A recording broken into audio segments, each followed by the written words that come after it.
So from NFOL's work, basically we look at three areas where we are interacting. NFOL basically works in the area of child sexual abuse prevention, but also sexuality education.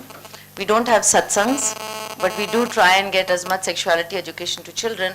And one of the things we've realized that talking about unsafe and safe touch, not good and bad touch, but safe and unsafe touch, and telling women how to avoid harassment doesn't work unless there is a life skills approach which talks about respect for yourself, understanding consent, and self-esteem. So whether it's for boys or girls, it has to be equal. You cannot just have sexuality education or being safe only for boys or only for girls. It has to be done together. NFOL's work with the police primarily has been as a support person for victims of child sexual abuse, so therefore interacting from the time the family discovers this has occurred to getting to the police, going to the court, CWC, etc. Secondly, we have been taking training with the police because where we realized there were lacunae.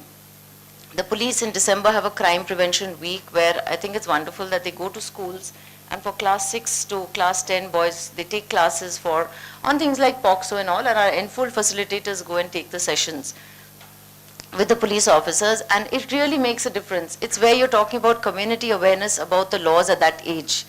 Just for boys to know that if you run away with a girl who's under 18, you end up at JJB or jail. Please realize that. Nobody is going to say she wanted you to run away. You end up with trouble. So just very simple preventive aspects of those. Coming from those, from this interaction that we've been having, we also did some, Khushi had done police cadet training at the police academy in Mysore. What we have found is 2 or 3 things which really would work or would help.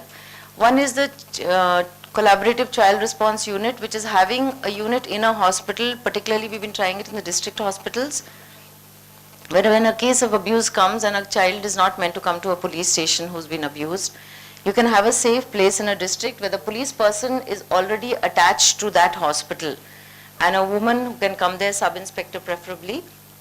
So the immediacy of the case starts there itself. Secondly, what people have mentioned that a special unit trained in managing cases of sexual violence, I don't think it will be possible all over Karnataka because just, we were doing some study of POXO case in Koppal and we had to travel 200 kilometers from the furthest police station just to the district headquarters. So it's not going to be possible for us. It'll have to be in each district to have a police trained in that.